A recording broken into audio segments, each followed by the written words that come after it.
Bismillahirrahmanirrahim. Assalamualaikum warahmatullahi wabarakatuh.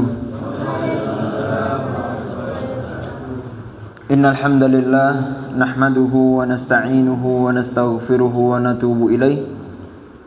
Wa na'udzu billahi min shururi anfusina wa min sayyiati a'malina. May yahdihillahu fala mudilla lahu wa may yudlil fala hadiya lahu. Asyhadu an la ilaha illallah wahdahu la syarika lah wa asyhadu anna Muhammadan abduhu wa rasuluh. Allahumma salli ala Muhammad wa ala ali Muhammad kama sallaita ala Ibrahim wa ala ali Ibrahim wa barik ala Muhammad wa ala ali Muhammad kama barakta ala Ibrahim wa ala ali Ibrahim fil alamin innaka Hamidum Majid. Qala Allah Ta'ala fil Qur'anil Karim, ya ayyuhalladzina amanu taqullaha haqqa tuqatih wa la tamutunna illa wa antum muslimun. Amma ba'd. Allahumma anfa'na bima 'allamtana wa 'allimna ma yanfa'una warzuqna 'uluman tanfa'una fid din wad dunya wal akhirah. Rabbana zidna 'ilma warzuqna fahma. Allahumma arzuqna fahman nabiyyin wa hifdzal mursalin wa ilham malaikatikal muqarrabin. Rabbana syrah lana sudurana wa yassir lana umurana wa hlul 'uqdatam min alsinatina yafqahu aqwalana. Amin ya rabbal alamin.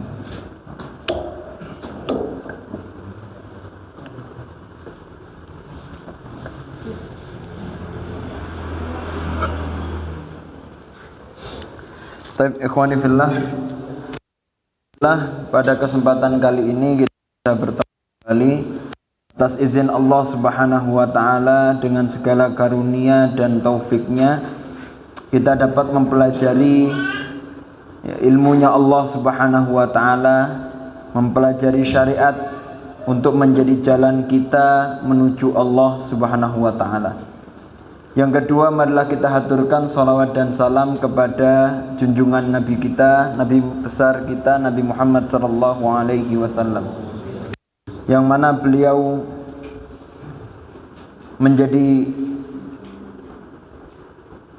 contoh suri tauladan kurikulumnya Allah Subhanahu wa Ta'ala, yang bisa langsung menjadi contoh, karena Nabi dikatakan di dalam innama ana basyarun mithlukum, Nabi itu sama seperti kita, yaitu sesosok manusia yang mempunyai kulit sama seperti kita, yang butuh makan dan butuh tidur. Tetapi beliau mampu untuk menjalankan syariat yang bahagia ini, syariat yang indah ini. Karena memaknai menjalani syariat itu, Pak, kadang ada orang itu syariat itu sempurna, iya. Syariat itu syariat itu baik, iya. Tapi kadang ada orang memandang syariat itu ngeri gitu. Syariat itu kaku. Padahal syariat itu indah dan ringan dan bahagia. Nabi itu kalau kajian, kalau kita dengarkan, kadang Nabi itu kalau kajian sampai-sampai sahabat itu kalau mendengarkan, itu burung di atas kepalanya sahabat itu enggak terbang, karena fokus dengan kajian Nabi yang serius ketika itu. Itu satu kondisi seperti itu. Tapi ada kondisi yang lain di mana kajian Nabi itu ya membahagiakan. Artinya para sahabat itu ya sampai tertawa-tertawa, sampai bercanda, sampai ada ketawa, dan Nabi pun juga tertawa ketika itu. Karena syariat ini syariat yang mudah, yang berbahagia. Nabi mengatakan yassiru wala tu'assiru, basyiru wala tunafiru. Syariat ini mudahkan, jangan dipersusah, dan buatlah bahagia, jangan sampai membuat orang kabur. Jadi indah syariat ini. Maka alhamdulillah kita menjalani syariat ini dengan contohnya Nabi sallallahu alaihi wasallam. Ikhwani fillah, Allah Subhanahu wa taala mewasiatkan kepada kita untuk bertakwa kepada Allah, istiqomah sampai meninggal. Lahir dalam keadaan muslim sebuah keniscayaan, ya, sebuah karunia, karunia dari Allah. Kita lahir dalam keadaan muslim, tapi meninggal dalam keadaan muslim, ini perjuangan yang harus kita fokusi, ya, kita harus perjuangkan. Ada satu kisah, Pak, tentang kisahnya Laila Majnun. Pernah dengar ya? Laila Majnun. Kalau di bahasa Eropa itu dirubah-rubah itu ada sampai ceritanya Romeo and Juliet, ya. Kisahnya dua pasang kekasih yang saling mencintai. Kalau cinta mati itu apa namanya bahasanya? Sehidup semati. Kalau kamu mati, saya juga mati, kan gitu. Itu kisahnya antara Qais bin Mulawih dan Laila. Pernah, Pak, suatu saat itu Qais itu, Pak, saking sayangnya cintanya sama Laila. Ini kisah ini, Pak, kalau kita lihat dari sudut percintaan antara sepasang kekasih, itu kita melihatnya kayak ini terlalu berlebih percintaan ini. Tapi kalau kita lihat dari sudut bagaimana kecintaan terhadap pasangannya, terus kita gambarkan kecintaan kepada Allah, itu indah luar biasa. Satu kisah, Qais itu pernah mendapati hewan piaraannya Laila ketika itu. Dikisahkan kalau nggak salah anjing. Ya, anjing itu lari, dikejar sama Qais. Sampai anjing itu melewati orang sholat, dikejar terus dan dilewati orang-orang yang sholat itu. Karena dia cinta terhadap Laila sehingga melihat anjingnya pun dikejar, saking cintanya itu. Kan gitu kan, kalau orang cinta itu kalau mendadak istri kita pulang kampung, kita ngelihat bajunya aja langsung rindu, ya kan? Kan gitu. Ini kalau nikah muda, ya. Kalau yang sudah lama nggak tahu lagi. Semoga tetap sama, ya. Amin. Itu, Pak, ketika itu ada seorang, ya, orang yang sholat itu langsung negur ke Qais. Ya Qais, kamu nggak ngelihat apa? Kita ini sedang sholat, kamu lari-lari di depan kita, nggak boleh itu, gitu. Kemudian Qais bilang, loh, saya nggak tahu kalau kamu sholat, karena saya waktu itu fokus ngejar anjingnya Laila. Terus Qais balik tanya, lah kamu yang sholat fokus ibadah kepada Allah kok masih melihat saya? Yang saya saja ngelihat anjing, nggak fokus kalau ada orang lain. Kebayang ya, Pak? Artinya orang itu kalau fokus ibadah sama Allah, ya nggak usah ngurusi yang lain, gitu. Kadang kerenggangan di antara kita itu, kata tadi ya, Masya Allah ya, teman dari SM, kerenggangan dari kita itu karena kita mungkin fokus terhadap urusan dunia. Coba fokusnya urusan akhirat. Nah, kita akan sama-sama. Sebagaimana contoh orang yang ngelihat, ya katanya nanti di akhir zaman itu ketika kita semuanya melihat Allah Subhanahu wa taala sebagaimana kita melihat bulan purnama. Melihat bulan purnama kan setiap orang bisa lihat, nggak ada dempet-dempetan itu. Karena kalau manusia sama-sama melihat ke atas, itu nggak ada gesekan satu yang lain itu. Semuanya akan bisa berjalan dan semuanya mempunyai kesempatan untuk sama-sama melihat bulan purnama. Tapi ikhwani fillah, syariat itu butuh fokus seperti itu, gitu. Butuh fokus dalam ibadahnya, fokus dalam menjaga istiqomah sampai ketika meninggal dalam keadaan muslim menyerahkan diri kepada Allah Subhanahu. Baik, insyaallah kita melanjutkan kajian Bidayatul Hidayah yang dikarang oleh Al-Imam Abu Hamid Al-Ghazali rahimahullahu ta'ala. Kemarin itu kita sampai dalam pembahasan fi adabil istiqot minan naum, ya. Adab bangun tidur atau bangun dari tidur, ya. Saya ulangi ya, sepintas. Di sini dikatakan fa idastaiqatta minan naum, apabila kamu bangun dari tidur, fajtahid antastaiqidha qabla tulu'il fajr.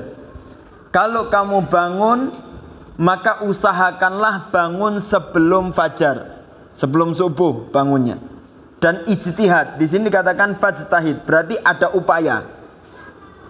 Ya, Afwan Ustaz, ana ini sering ketiduran. Apa upayamu? Enggak ada, tawakal sama Allah Ta'ala. Ada upaya harusnya. Entah beker, entah tidurnya lebih awal, atau kita minta tolong orang lain untuk membangunkan kita. Artinya ada istihadnya, ada usaha dalam ya untuk kita bangun lebih awal. Wal yakun awwala ma yajri ala qalbika wa lisanika dzikrullah. Dan jadikanlah yang pertama tergeraknya hati ya dan lisan itu untuk mengingat Allah Subhanahu wa taala. Sehingga ketika kita bangun tidur, kita langsung mampu untuk berdoa, doa bangun tidur. Alhamdulillahilladzi ahyana ba'dama amatana wa ilaihin nusyur. Itu Pak, itu harus kita baca setelah kita bangun tidur dari keadaan kita yang gak sadar tadi. Kita tidur gak sadar, bangun-bangun kita diminta oleh Allah untuk langsung zikir, untuk mengingat Allah. Kalau sudah terbiasa alhamdulillah. Yang gak biasa bagaimana caranya? Caranya artinya ketika kita tidur itu harus tidurnya tidur intibah. Intibah itu harus waspada ketika tidur. Jadi manusia itu gak boleh tidur terlepas, gak ngereken buh modelnya piye gitu. Pokoknya seenak itu. Tapi harus ada posisi, ada tidur yang harus kita waspadai dalam keadaan tidur kita. Terjaga ya gitu. Tidurnya terjaga, maka ketika bangun pun kita berusaha untuk mengingat Allah Subhanahu wa taala. Alhamdulillahilladzi ahyana ba'dama amatana wa ilaihin nusyur. Kemudian ini kemarin sudah kita bahas tentang doa ini. Kemudian doa selanjutnya adalah asbahna. Ini yang lengkap ya. Alhamdulillahilladzi ahyana ba'dama amatana wa ilaihin nusyur. Kemudian asbahna wa asbahal mulku lillah. Kami telah bangun pagi, ya. Asbahna, kita memasuki waktu pagi. Wa asbahal mulku lillah, dan di pagi ini semuanya menjadi milik Allah Subhanahu wa taala. Sebetulnya enggak hanya pagi itu, dari sebelumnya juga milik Allah dan sampai kapanpun milik Allah Subhanahu wa taala. Dan waktu subuh itu Pak, ada kenikmatan yang luar biasa. Dari makna Allah Ta'ala kan mengatakan ya, tu'til mulka man tasha wa tanzi'ul mulka mimman tasha. Kemudian di selanjutnya itu dikatakan tulijul laila fin nahar wa tulijun nahara fil lail.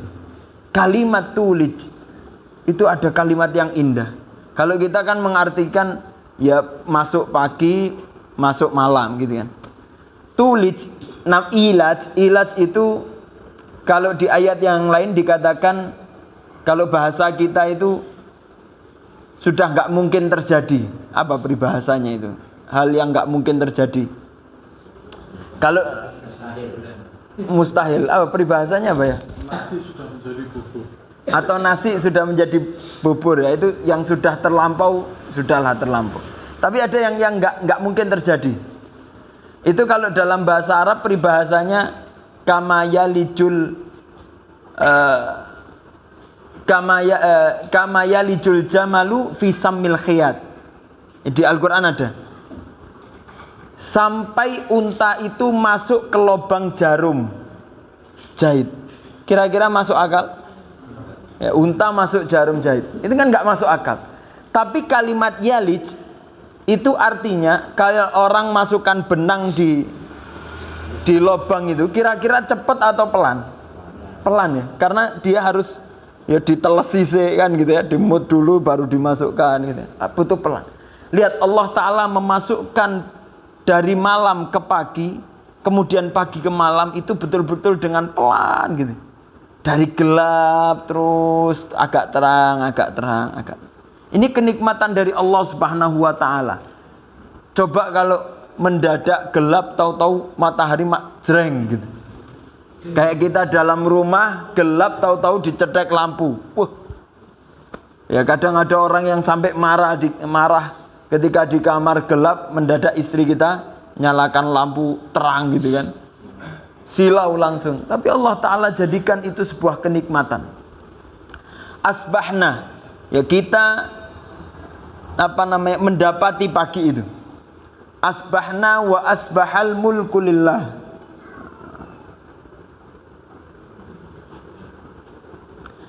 Dan semua kepemilikan Allah Subhanahu wa Ta'ala.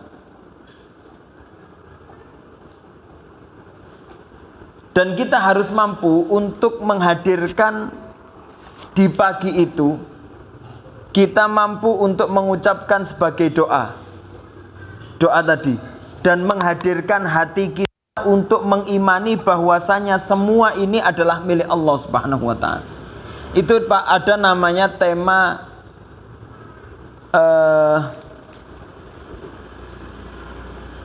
ya Allah, apa namanya temanya itu ya?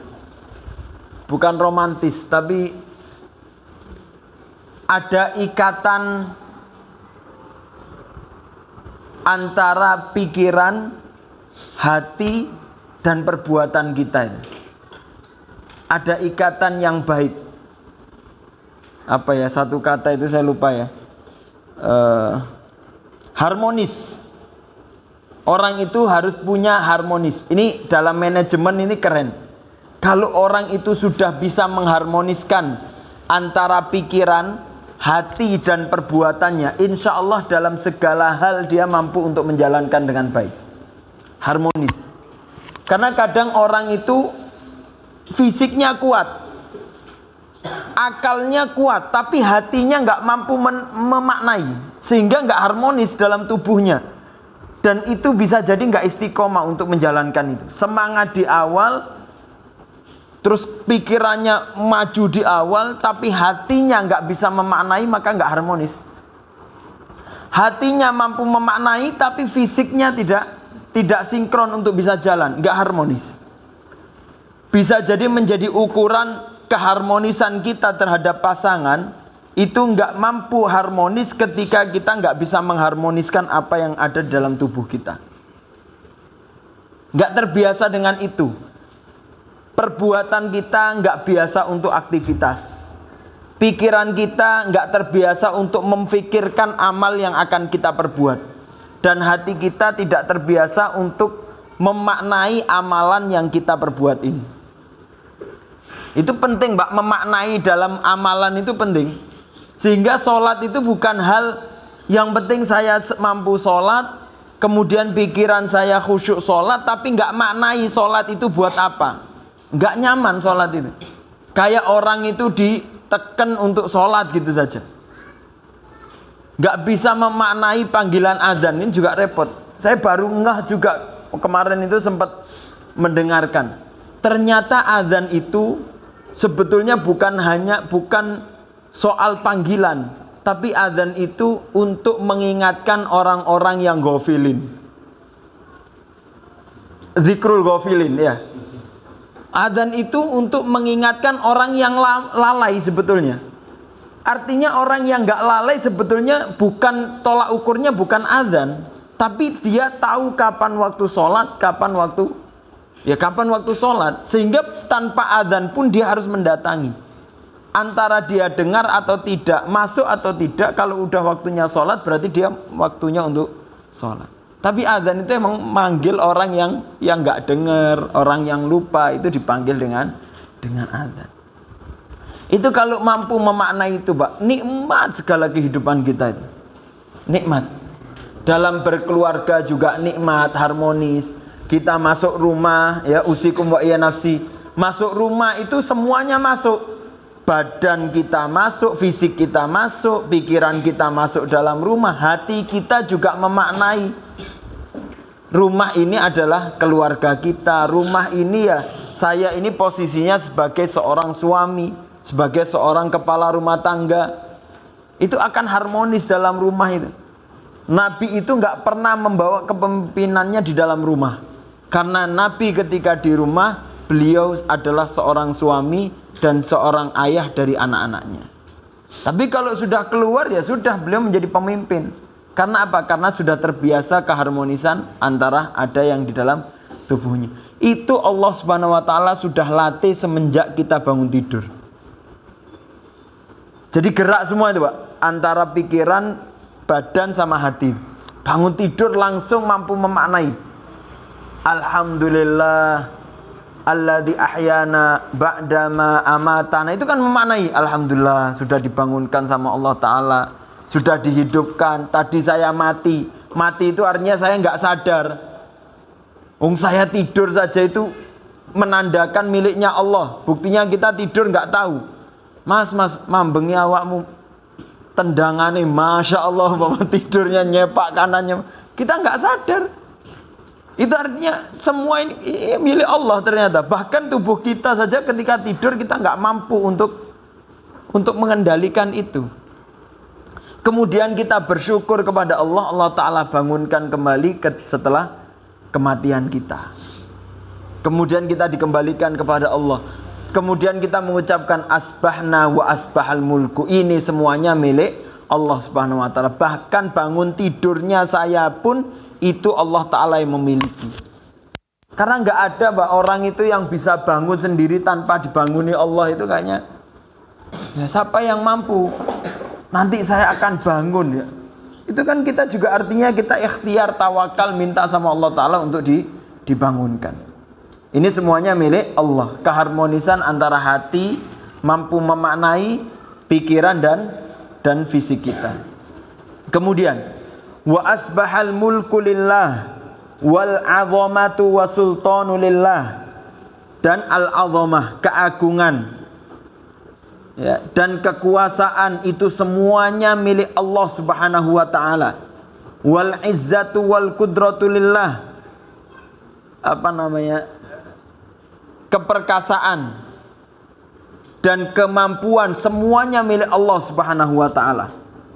Karena di akhir zaman ketika semuanya dimatikan, bahkan malaikat Israfil dimatikan sama Allah taala, ketika itu tidak ada makhluk hidup satupun yang masih dihidupkan oleh Allah. Semuanya mati. Wa yabqa wajhu rabbika dzul jalali wal ikram. Yang bertahan, yang tetap kekal hanya Allah Subhanahu wa taala. Kullu man 'alaiha fan wa yabqa wajhu rabbika dzul jalali wal ikram. Semuanya punah. Kemudian Allah taala dengan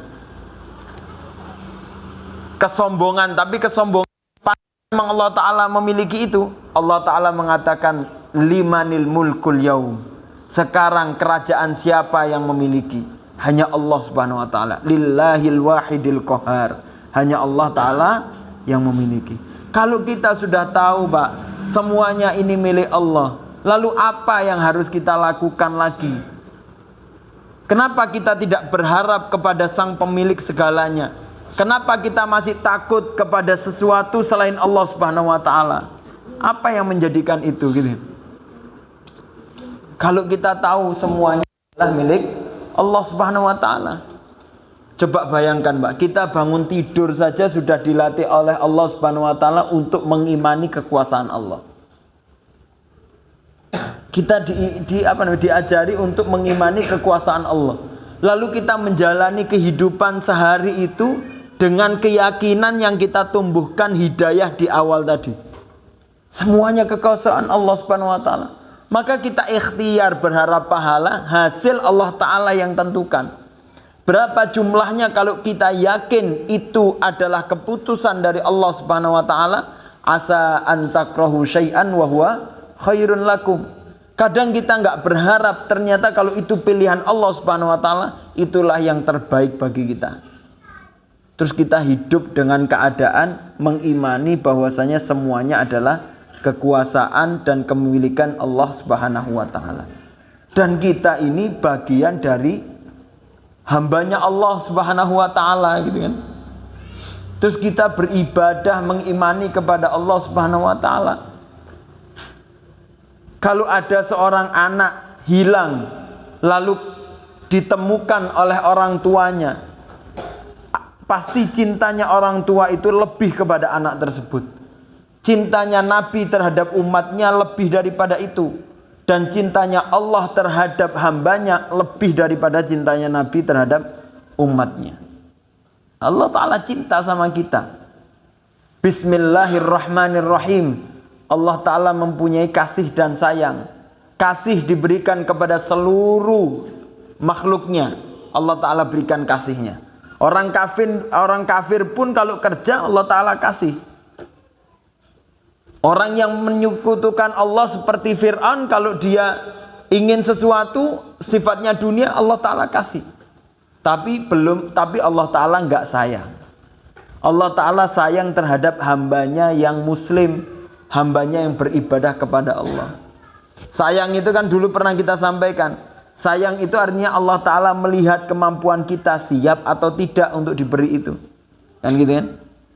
Sehingga ketika kita mendapatkan sesuatu, berarti itu sudah dari ketentuan Allah atas sayangnya Allah Ta'ala kepada kita semuanya.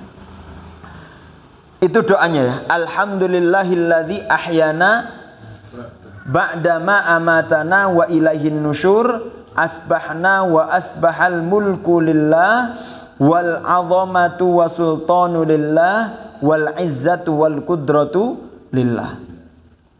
Kemudian doa selanjutnya adalah asbahna ala fitratil Islam. Alhamdulillah, pagi ini saya dalam keadaan fitrah Islam. Islam itu fitrah, Pak. Fitrah itu apa? Fitrah itu potensi yang dimiliki seseorang dari lahirnya. Apa? Potensi dasar ya. Yang dimiliki oleh seseorang. Dan fungsinya orang tua atau fungsinya makhluk hidup untuk menuju fitrah itu tinggal diaktifkan, Mbak. Artinya sudah punya potensinya, tinggal diaktifkan. Dari mana taunya, Zat? Rasulullah mengatakan, kullu mauludin alal fitrah. Setiap anak yang dilahirkan dalam keadaan fitrah. Fa'abawahu, nanti tergantung ayahnya. An yuhawwidanihi, apakah dijadikan Yahudi, au yumajisanihi, ataukah dijadikan Majusi, au yunasiranihi, atau dijadikan Nasrani. Dan di situ tidak ada kalimat Islam. Artinya Islam itu ya alal fitrahnya itu Islam. Kemudian ketika artinya kalau tidak disentuh dengan Majusi, orang itu ya, kalau tidak disentuh dengan Majusi, tidak disentuh dengan Yahudi, tidak disentuh dengan Nasrani, maka manusia itu kembali pada fitrahnya yang murni. Jadi gini, Pak, ini kalau kita lihat konsepnya ya, agak tinggi sedikit ya. Dalam segala urusan, apapun kurikulumnya, kalau kita ingin memastikan itu di atas fitrah Islam, pastikan dulu tidak ada campur tangannya konsep Yahudi atau yang lain. Kalau kita masih menggunakan kurikulum ada konsep, ada campur tangannya Yahudi, bisa jadi belum di atas fitrah. Ini ada syariatnya, Zat, tapi masih ada konsep Yahudinya. Kembali, Pak, tetap ujung-ujungnya kita terkontaminasi dengan Yahudi. Berapa banyak sekarang model, Pak, mental, ngaji akidahnya kuat, ngaji syariatnya, fikihnya hatam, tapi kejadian Palestina hatinya nggak pernah tergerak. Toh masih menimbang ini jangan-jangan masih peperangan antara soal negara. Ini kan berarti bermasalah ilmunya yang dipelajari. Orang Yahudi nggak mempermasalahkan orang yang seperti ini, dibiarkan saja. Yo ngaji akidah, ngaji fikih, ngaji. Toh ketika Yahudi berulah, kamu nggak punya apa-apa. Karena kamu nggak pernah tergerak. Paham ya, Pak? Jadi konsep kalau pengen utuh fitrah, kita harus pastikan pertama tidak ada konsep atau kurikulum campur tangan dari konsep Yahudi. Itu yang harus kita amankan. Kalau itu sudah terbebas, fitrahnya adalah Islam. Nanti tinggal kita aktifkan ilmu-ilmu syariat Islam. Itu namanya mengaktifkan, gitu ya. Fitrahnya adalah fitrah Islam. Asbahna ala fitratil Islam. Kami asbahna. Kita mendapati pagi dalam keadaan fitrah Islam. Mengimani kepada Allah, berserah diri kepada Allah. Wa ala kalimatil ikhlas, dan dalam kalimat ikhlas. Kalimat ikhlas itu kalimat syahadat. 2 kalimat syahadat. Asyhadu an la ilaha illallah wa asyhadu anna Muhammadar Rasulullah. Wa ala dini nabiyina Muhammad, dan di atas agamanya Nabi Muhammad sallallahu alaihi wasallam. Wa ala millati abina Ibrahim, dan di atas agama ayah kami yaitu Ibrahim. Ya, Abul Anbiya, ayahnya para nabi. Hanifan musliman wa ma kana minal musyrikin. Yang mana Nabi Ibrahim itu agamanya Hanif. Hanif itu artinya ma'ilan ila dinil mustaqim, yaitu condong kepada agama yang lurus. Itu agamanya Nabi Ibrahim, Hanif. Musliman, agama yang menyerahkan diri kepada Allah, dan Nabi Ibrahim itu bukan musyrik. Artinya apa? Karena ada setiap agama itu menisbatkan agamanya itu terlahir dari agamanya Nabi Ibrahim. Yahudi menganggap Nabi Ibrahim nabi mereka, ya Abraham itu. Nasrani juga menganggap mereka juga lahir dari Nabi Ibrahim. Orang musyrik di Mekah ketika itu juga menganggap agama mereka adalah agama turunan Nabi Ibrahim. Tapi yang betul-betul agamanya Nabi Ibrahim adalah agama yang dibawa oleh Nabi Muhammad sallallahu alaihi wasallam. Allah Subhanahu wa ta'ala dalam surat Al-Imran, "Maka na Ibrahimu Yahudiyan wala Nasraniyan, walakin kana hanifan musliman wa ma kana minal musyrikin." Ya, 3 agama Allah Ta'ala nafikan semuanya. Ibrahim itu bukan Yahudi, bukan Nasrani, bukan musyrik. Tapi Nabi Ibrahim adalah agama yang lurus, yaitu agama Islam. Ini ayah kita, pedoman kita, orang yang menjadikan contoh, satu orang kal ummah, Nabi Ibrahim itu. Satu orang tapi kekuatannya seperti umat. Apa yang menjadikan itu, kata para ulama, karena Nabi Ibrahim itu, kalau bahasa pondok dulu, bondo bahu pikir lek perlu sak nyawani pisan. Jadi bondonya itu bahu, kekuatan, pikir, bahkan nyawanya diperjuangkan untuk Islam. Nabi Ibrahim. Karena dipertaruhkan. Nabi Ibrahim itu pernah badala nafsahu linniron. Nabi Ibrahim itu pernah mengorbankan jiwanya meskipun harus masuk ke dibakar itu. Nabi Ibrahim demi membela agama tauhid. Nabi Ibrahim itu pernah badala ibnahu lil kurban, mempertaruhkan anaknya untuk kurban, karena itu perintah dari Allah ketika itu. Anaknya hampir disembelih. Kemudian Nabi Ibrahim itu badala malahu lidhifan. Nabi Ibrahim gemar menyuguhkan untuk hartanya disuguhkan untuk orang tamu. Yang mana tamunya itu adalah malaikat itu. Makanya fa'ajma'a ala hubbihi alal adyan. Makanya semua agama itu mencintai Nabi Ibrahim. Karena Nabi Ibrahim itu Masya Allah pengorbanannya luar biasa. Ini ada yang menarik, Pak. Nabi Ibrahim itu beliau memulai peradaban keislaman itu dimulai dari satu orang, Nabi Ibrahim. Dan yang kedua adalah Siti Sarah ketika itu.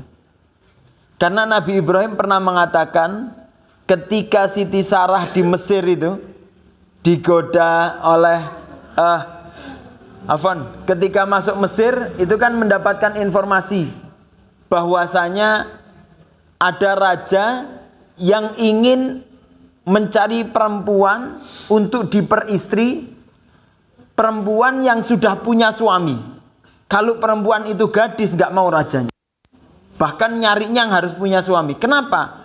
Rajanya pengen sesumbar bahwasanya kekuatannya meskipun punya suami saya mampu untuk nangkap perempuan itu. Makanya ketika Nabi Ibrahim ditanya, siapa perempuan di sampingmu? Nabi Ibrahim mengatakan, hadhihi ukhti, dia adalah saudaraku, padahal istrinya. Tapi Nabi Ibrahim bilang ukhti. Di situ bukan bohong, tapi hilah. Hilah itu tipu daya. Nabi Ibrahim mengatakan dia ukhti karena emang dia saudaraku se-Islam, semuslimah, ya, semuslim, saudara se-Islam. Dan ada satu riwayat mengatakan ketika itu emang tidak ada yang muslim kecuali Nabi Ibrahim dan Siti Sarah ketika itu. Baik. Nabi Ibrahim memulai peradaban ketika sama Siti Sarah, kemudian dapat hadiah Siti Hajar, kemudian punya anak. Sama Nabi Ibrahim, Hajar dan anaknya Ismail dibawa ke Mekah, di mana tempat biwadin ghairi dzara, di tempat lembah yang enggak ada tanaman sama sekali, tapi inda baitikal muharram, di rumah yang rumah yang suci. Nah itu Pak, ini jadi konsep kalau kita tadaburi, mondokkan anak itu gitu Pak. Ini kan Nabi Ibrahim ini kan mondokkan Nabi Ismail kan di tempat yang diperintahkan oleh Allah. Jadi mondokkan anak itu yang dilihat pertama itu bukan bangunannya. Oh kudu megah sih. Oh kudu kasurnya bertingkat dulu. Oh mondokkan anak itu harus megah, masjidnya besar dulu, gitu. Tidak, tapi pastikan pondok itu baitikal muharram. Artinya pondok itu pondok yang suci dari syariat Islam, gitu. Suci dengan syariat Islam. Pondok itu betul-betul rumah sisinya Allah Subhanahu wa taala. Artinya dekat dengan ilmu-ilmu agama. Itu yang dipastikan. Kalau soal tempat yang kurang tidak megah, itu nanti Allah taala yang berikan rezeki itu. Nabi Ibrahim biwadin ghairi dzara, tempat yang tandus ketika itu. Tapi Nabi Ibrahim yakin. Apa yang membuat yakin? Yakinnya adalah baitikal muharram. Ini rumahnya Allah Subhanahu wa taala. Kalau ini rumahnya Allah Subhanahu wa taala, enggak mungkin disia-siakan sama Allah. Makanya ketika ditaruh sama Nabi Ibrahim, ini buat latihan ya, nanti yang punya anak untuk mondok ya. Kemudian ketika ditaruh, karena ini yakin menjalankan syariat Allah, Nabi Ibrahim berpaling. Berpaling itu ya namanya manusiawi Pak. Namanya manusiawi itu kalau ngelihat anak lagi ya gak tega gitu kan. Itu Nabi Ibrahim konsen ngelihat jalan yang dituju itu. Gak ngelihat anaknya lagi, gak ngelihat istrinya. Karena dia yakin dah ini saya titipkan kepada Allah, yakin menghadap ke depan. Kalau noleh gak tega. Kemudian Nabi Ibrahim jalan. Istrinya nanya, ila man takiluna ya Ibrahim, kepada siapa kamu biarkan kita ini? Ila man takiluna ya Ibrahim, kepada siapa? Itu ditanya terus. Tapi Nabi Ibrahim gak jawab, diam. Terus istrinya nanya terus diam. Kira-kira gitulah keadaan suami istri itu ya. Kadang istri itu banyak nanya ya kan. Tapi suami itu kadang gak banyak nanya, diam, gak banyak ngomong, diam aja. Tapi pinter-pinter istri adalah melihat isyarat suami itu. Ketika diam, oh berarti ada pertanyaan yang salah. Oh mungkin ada cara ngobrol yang salah. Sehingga dari ila man takiluna dirubah sama Hajar. Allahu amaraka bihadza. Apakah Allah yang nyuruhmu ini ya Ibrahim? Suami jawabnya cuma satu, naam, iya. Tetap kencang. Wah itu kalau ngelihat tahu isyarat seperti itu, langsung istri yang solehah akan paham. Oh, kalau Allah Subhanahu wa taala yang nyuruh, idzan la yudhuna abadan. Maka Allah taala enggak mungkin nyanyiakan kita. Kemudian kembali sudah yakin. Kalau suaminya yakin ini perintah Allah dan menjalankan atas syariat Allah, otomatis suaminya dan Allah taala atas izin Allah taala tidak akan menyanyiakan istri dan anaknya. Meskipun di tempat yang mungkin harus puasa dulu, harus ada perjuangan dulu kan gitu ya dalam rumah tangga. Itu pun Nabi Ibrahim sebetulnya juga nggak tega meninggalkan itu. Sebagai suami otomatis nggak tega, tapi karena ini perintah, ini adalah pesan untuk perkembangan peradaban, ya itulah yang ditempuh gitu. Kemudian sampai jauh Nabi Ibrahim sampai memastikan ketika dia berpaling tidak melihat anaknya. Kemudian Nabi Ibrahim berpaling dan berdoa kepada Allah untuk mendoakan keluarganya yang ada ditempatkan itu. Nabi Ibrahim mendoakan. Kalau kita lihat Pak, perjuangan Nabi Ibrahim, kemudian perjuangannya Hajar, istrinya, kemudian Nabi Ismail.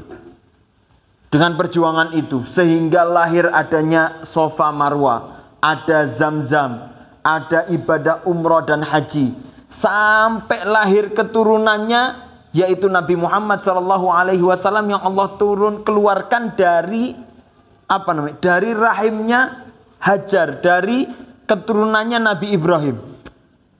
Yang memulai Nabi Ibrahim, ketika itu mungkin orang nggak ada yang tahu. Siapa yang memulai ini nggak tahu, kecuali sejarah yang menceritakan, kan gitu kan? Yang tampil, yang jadi adalah anak turunnya, entah kalau dikisahkan itu sekitar Nabi Ibrahim itu kalau nggak salah 2000 tahun sebelum Masehi. Kemudian kalau ditambah dengan lahirnya Nabi Muhammad abad ke-6, berarti 2500 tahun, Pak. Baru lahir Nabi Muhammad itu. Tapi fahamlah ya. Kita perlu yakin bahwasanya lahirnya Nabi Muhammad tidak akan pernah lahir kecuali dari perjuangan ayahnya. Meskipun ayah yang keberapa gitu. Artinya memulai sebuah peradaban itu emang nggak bisa dilihat banyak. Kita mulai dulu, kita sendiri. Entah wallahu alam nanti anak kita yang keberapa yang akan mencetus menjadi orang yang hebat kemudian hari. Tapi Allah Ta'ala menghargai perjuangan Nabi Muhammad dan perjuangannya Nabi Ibrahim. Makanya setiap salawat Allahumma sholli ala Muhammad lengkapnya kama shollaita ala Ibrahim. Jadi yang terlahir dan yang melahirkan Allah Ta'ala hargai dan selalu disolawati dan disalami. Itu keindahan. Jadi perjuangan seperti itu, peradaban itu. Pokoknya kita mulai. Kita yang memulai sehingga kita mendapatkan jariah kebaikan itu. Itu ya. Wa ala dini nabiyina Muhammadin sallallahu alaihi wasallam. Wa ala millati abina Ibrahim hanifan musliman wa ma kana minal musyrikin. Atau contoh gini Pak, saya pengen punya keturunan hafal Quran. Kita mulai dari kita. Kita mulai anak-anak kita untuk kita ajarkan hafal Quran. Kalau anak kita nggak mampu, nggak apa-apa. Yang penting kita mulai itu. Toh nanti ketika keturunan kita keberapa, dia akan hafal Quran plus dia bisa memaknai Al-Quran dan mengamalkan. Yang memulai itulah yang juga mendapatkan nilai perjuangan tersebut. Yang penting kita harus mulai. Baik. Di sini Pak, ketika kita berdoa dengan wa ala millati abina Ibrahim, artinya perjuangan agama ini adalah sebagaimana perjuangan para nabi-nabi terdahulu. Artinya kita hidup di perjuangan syariat ini bukan kita sendiri. Lasta anta wahdaka, bukan kita sendiri. Tapi ini adalah perjuangan seluruh keluarga besar para anbiya dan mursalin dalam memperjuangkan syariat Islam ini. Kita hidup, kita berjuang tidak sendiri. Dari zaman Nabi Adam sampai Nabi Muhammad semuanya berjuang untuk menjalankan syariat ini. Baik. Kemudian doa lanjutnya. Ini kalau kita lanjutkan doanya ya. Allahumma bika asbahna. Ya Allah, bika asbahna. Kalau dalam bahasa Arab itu sebetulnya asbahna bika. Jadi bikanya itu yang setelah asbahna. Tapi di sini dikatakan bikanya dulu kemudian asbahna. Artinya ada apa ya, kalau dalam bahasa Arab itu namanya yufidul hasr. Jadi ada kefokusan yang dituju waktu itu. Sebagaimana kita mengatakan iyyaka na'budu wa iyyaka nasta'in. Aslinya dalam bahasa Arab itu na'budu iyyaka wa nasta'inu iyyaka.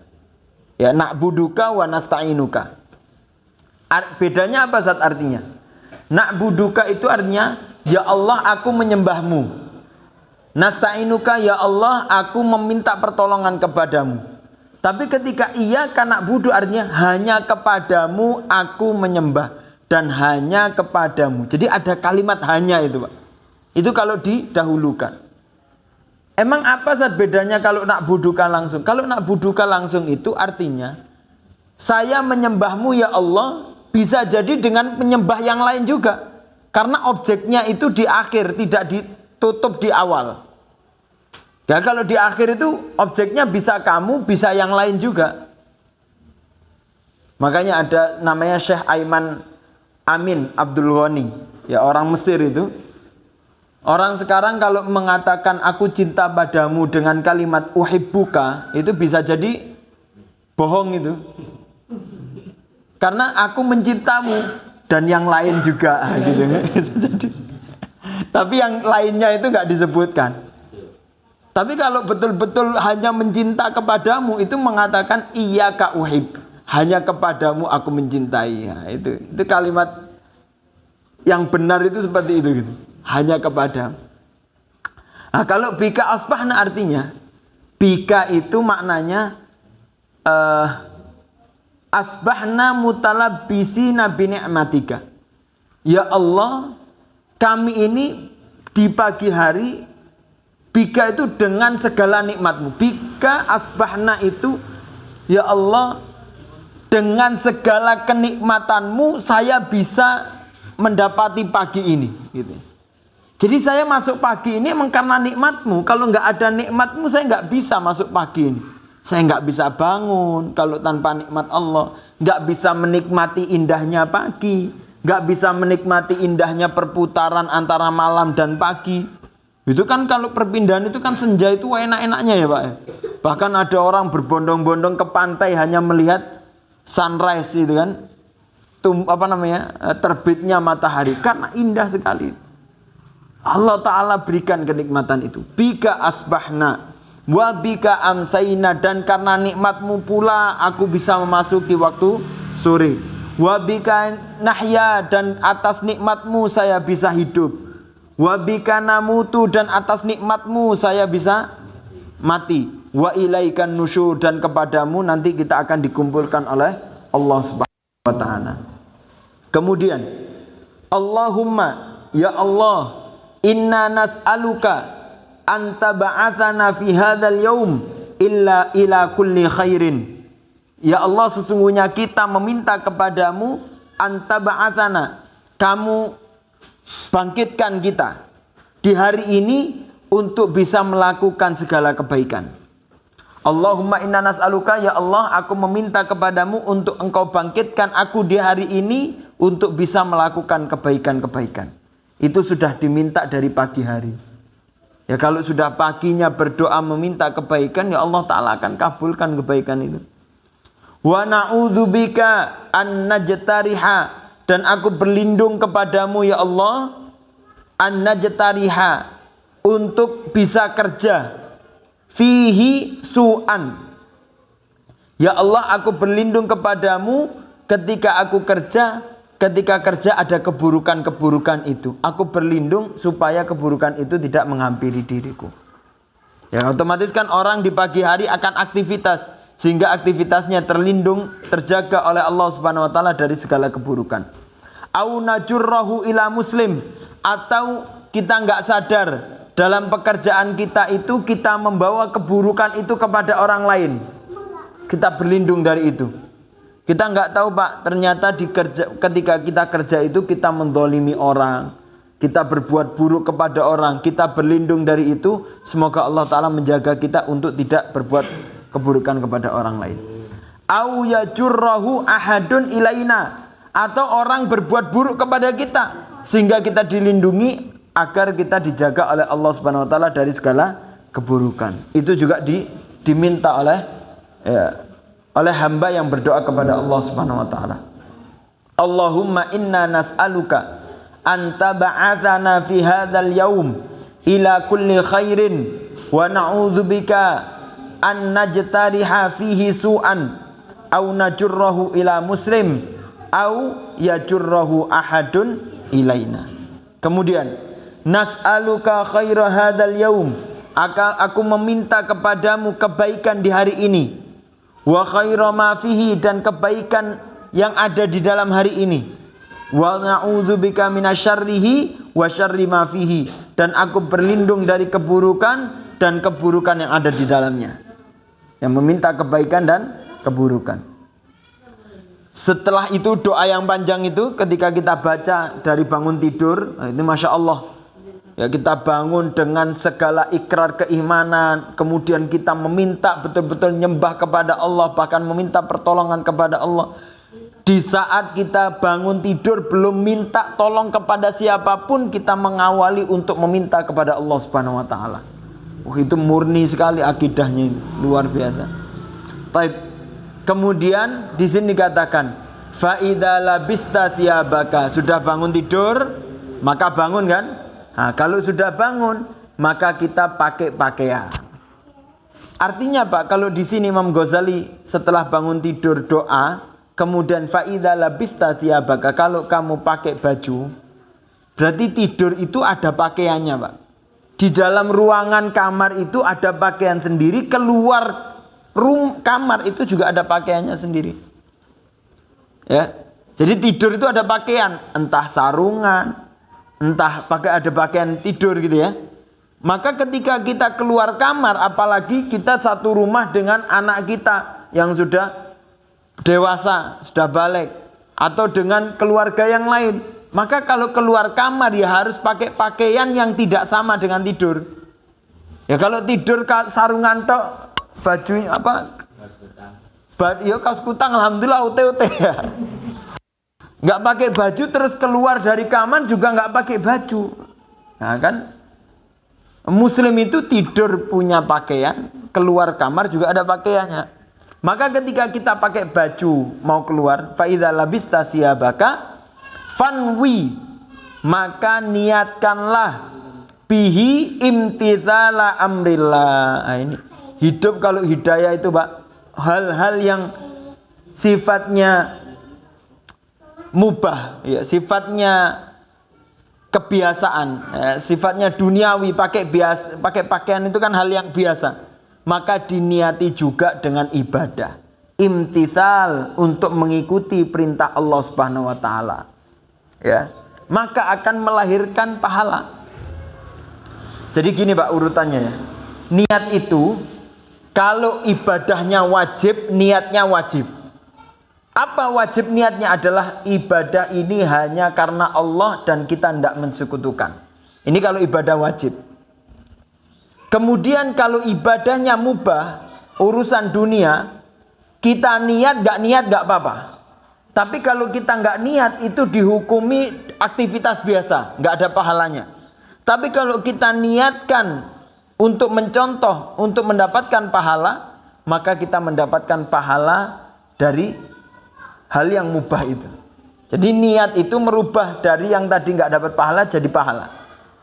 Apa niatnya? Imtithal amrillah, mengikuti, menjalankan perintah Allah Subhanahu wa taala. Untuk apa? Pakaian itu gunanya ada 3 Pak. Yang pertama adalah untuk satril aurah, menutup aurat pakaian itu. Yang kedua untuk tajammul, untuk memperindah diri. Yang ketiga, pakaian itu fungsinya untuk ketakwaan. Ya.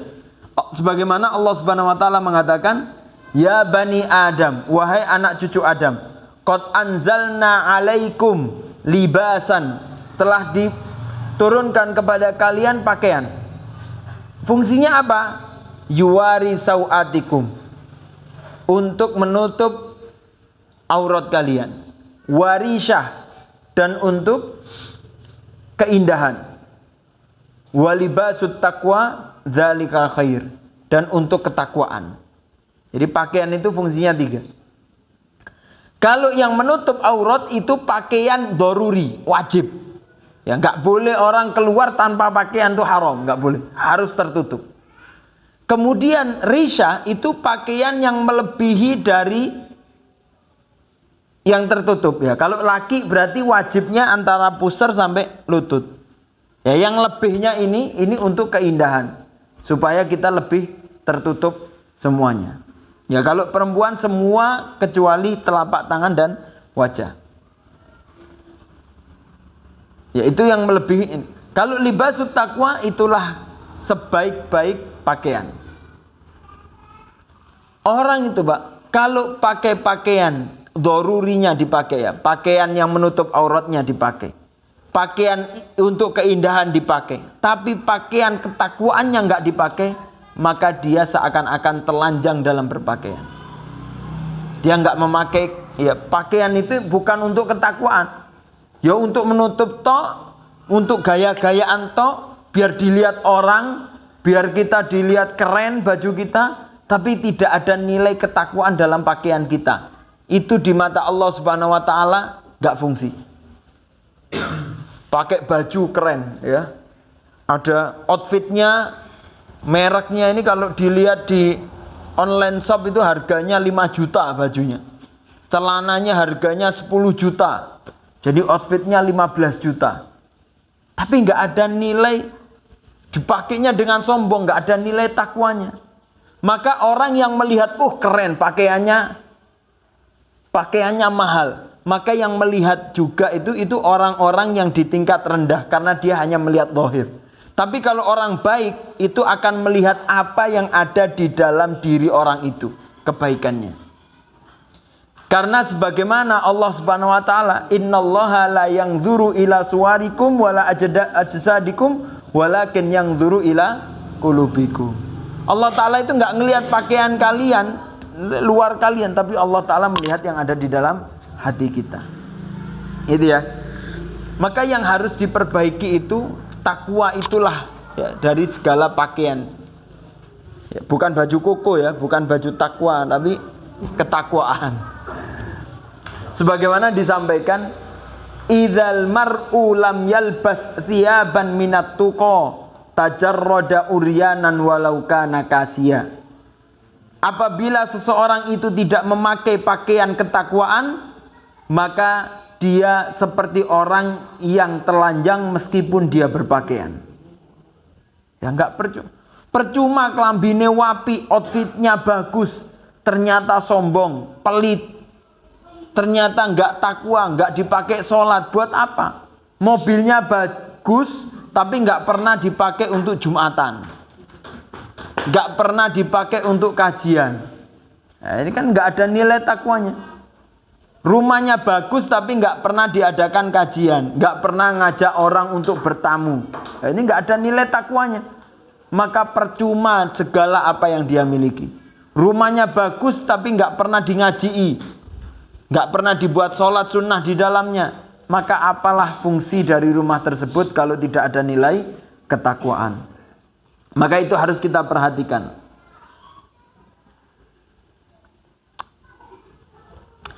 Tetapi ada orang yang pakai baju biasa, tetapi nilai takwanya tinggi. Bajunya biasa tapi digunakan untuk ibadah, digunakan untuk kebaikan-kebaikan. Maka yang seperti ini, orang yang kadang pakaiannya biasa, tapi di mata Allah Subhanahu wa taala tinggi derajatnya. Dan kalau kita lihat Pak, pakaian itu ternyata tidak hanya pakaian yang menempel di kita. Kalau kita masuk tema keluarga, suami kita, istri kita itu juga pakaian, libas. Ini terakhir untuk kita tutup ya. Satu pelajaran bagus dalam urusan keluarga, tema rumah tangga dalam pakaian. Semoga ini bisa menjadi tadabbur kebaikan kita untuk membangun romantis dalam rumah tangga ya. Allah Subhanahu wa taala berfirman, "Uhilla lakum lailatas shiyam ar-rafathu ila nisaikum." Ini makna tadabbur Pak ya, bukan tafsirnya makna sesungguhnya, tapi kalau kita tadabburi, kita ambil dari sudut pandang keluarga. Allah Subhanahu wa taala menghalalkan seseorang dari puasa untuk melakukan rafat. Ya, setelah puasa, buka puasanya dengan rafat. Apa itu rafat? Padahal orang puasa itu kan butuh makan, butuh minum kan, Pak? Kan puasa itu kan lapar.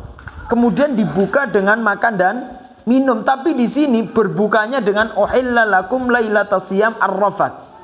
Rafat ila nisa itu artinya, rafat itu kan kalau puasa nggak boleh fala yarfuth ya, nggak boleh berkata keji. Rafat itu sebetulnya perkataan yang tidak layak ketika disampaikan kepada orang yang tidak tepat. Itu enggak layak. Tapi kalau kita ucapkan dengan orang yang tepat, yaitu istri kita atau istri kepada suaminya, maka itu menjadi rayuan-rayuan yang indah. Itu namanya rafat. Karena rafat itu, maaf ya, apa ya bahasanya itu ya, mukodimah lah Pak, sebelum berhubungan itu. Permulaan sebelum berhubungan. Ada rayuan, ada lempar syair umpama gitu ya. Itu namanya rafat. Untuk memicu kepada hal yang selanjutnya. Itu namanya rafat. Setelah orang itu tadinya berjarak enggak nikah ya, belum nikah, puasa, sama-sama tidak bisa berhubungan. Kemudian nikah, maka mengawalinya dengan rafat, saling rayu, saling mengungkapkan cinta kan gitu ya, ar-rafat. Ar-rafat ila nisa. Kemudian Allah Ta'ala ketika sudah mulai rafat kan sudah mulai mengenal. Kalau sudah mulai mengenal, maka satu sama lain akan menjadi libas. Karena ayat selanjutnya dikatakan hunna libasun lakum wa antum libasun lahunna.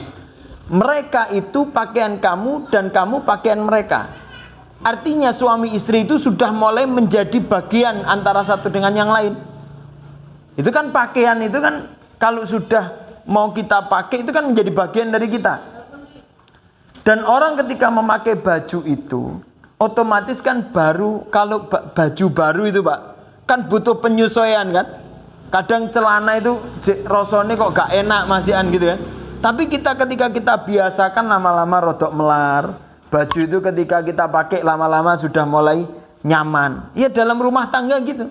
Kadang di awal-awal itu sudah mulai terasa kayak kok belum ada ketemu ya. Tapi kalau dijalani terus kita tahu bahwasanya itu pakaian, lama-lama kita akan terbiasa itu gitu. Kita akan mulai mengenal bahwasanya itu pakaian kita. Terus kadang gini juga Kak, kalau kita sambungkan dengan tadi. Pripun?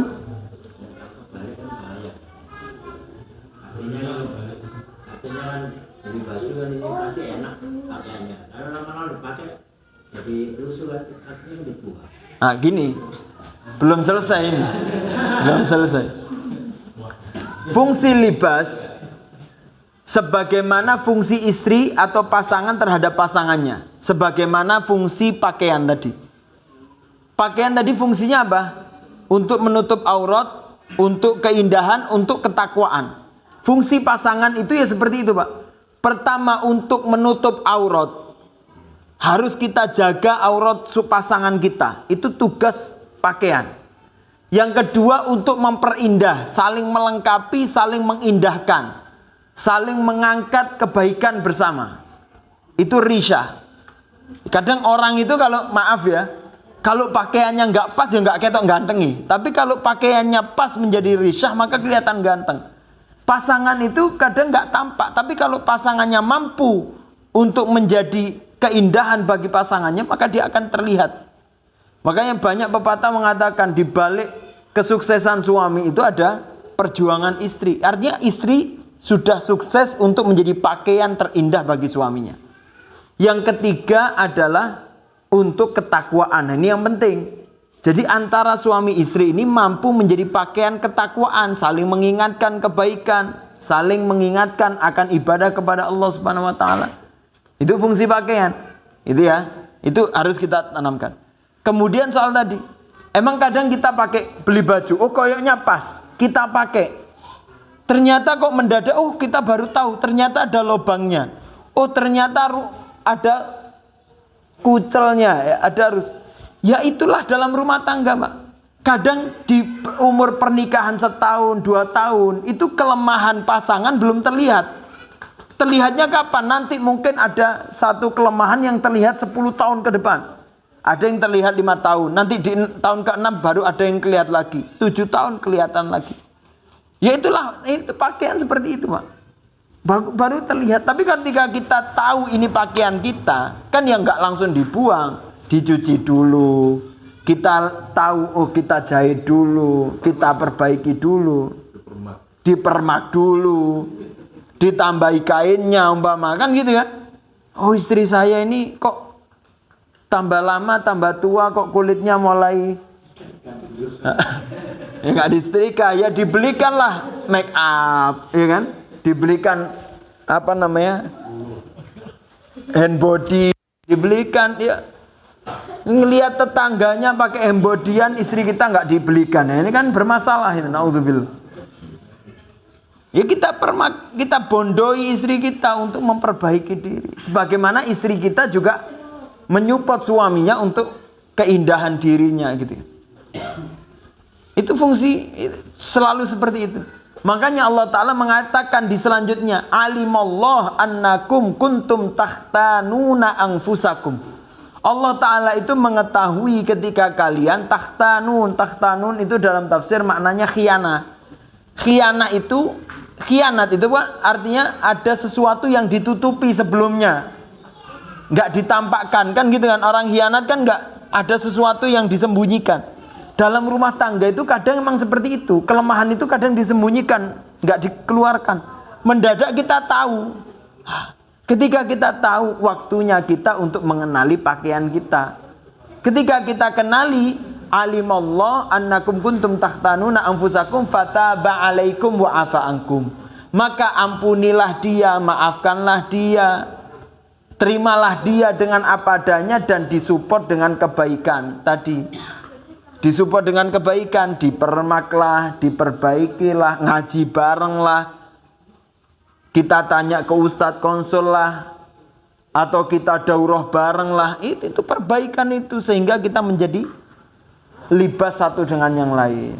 Kalau itu sudah terasa Pak, pakaian itu kalau sudah ternyata sudah dipermak, sudah bagus, pakaian sudah pas sama kita, nggak kelonggaran, nggak kekecilan, kira-kira kita kalau pakainya pas ya Pak, enak ya.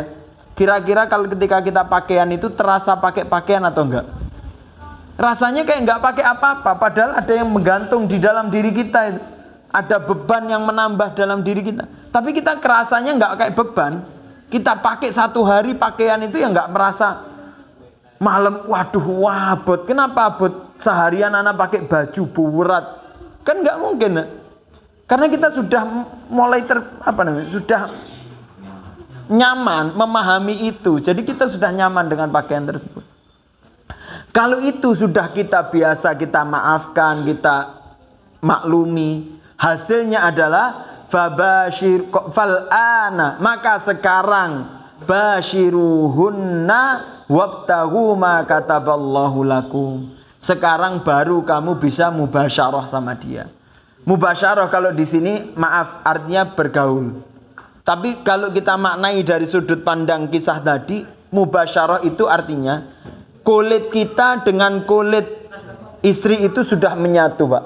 Berarti suami istri ini sudah menjadi satu kesatuan. Sudah ketika mendapatkan kelemahan, mendapatkan kelebihan itu sudah menjadi kesatuan. Kamu bagian dari saya bagian dari kamu. Sudah selesai. Kalau kamu masalah berarti itu juga tanggung jawab saya. Kalau saya bermasalah, ayo kita perbaiki bersama. Udah nggak ada ceritanya perceraian karena beda sudut pandang ya. Kan lucu itu, banyak sekarang artis-artis. Kenapa cerai? Karena sudah nggak sejalan. Sama-sama Muslim kok nggak sejalan. Kenapa nggak dikompromikan? Jenengan nggak pernah tahu judul ya? Kalau nggak salah Ustadz Syafiq pernah punya kajian judulnya Andai Aku Tidak Menikah Dengannya. Itu artinya ini emang judulnya dibikin kontroversi ya. Tapi maknanya sebetulnya kadang orang itu baru mengenal istrinya di umur pernikahan 12 tahun, 10 tahun, 15 tahun. Baru mengenal betul itu. Karena apa? Mungkin dia pelan-pelan untuk mengenalnya itu, sehingga kenalnya baru terakhir. Artinya butuh pengenalan seperti itu. Kalau kita sudah saling mengenal, maka mubasyarah itu akan menjadi satu kesatuan. Kalau itu sudah kita kenal betul istri kita, maka kita akan menjadi orang yang mampu bersama-sama dengan istri kita, dengan sama-sama menyembah Allah Subhanahu wa taala untuk bersama-sama menggandeng sampai ke surganya Allah Subhanahu wa taala. Mungkin itu saja yang bisa saya sampaikan, minta maaf kurang lebihnya, semoga bermanfaat. Ya, kelebihan 10 menit ya Ustaz. Tapi khair insyaallah, mudah-mudahan ini memotivasi kita menjadi amal kebaikan untuk kita semuanya, untuk menjadi keharmonisan antara pikiran, hati dan fisik kita, dan keharmonisan itu kita bawa untuk mengharmoniskan orang-orang yang di sekitar kita semuanya. Amin ya rabbal alamin. Semoga bermanfaat. Minta maaf kurang lebihnya. Astaghfirukum. Subhanakallah bihamdika asyhadu an la ilaha illa anta astaghfiruka wa atubu ilaik. Alhamdulillah rabbil alamin. Wassalamualaikum warahmatullahi wabarakatuh.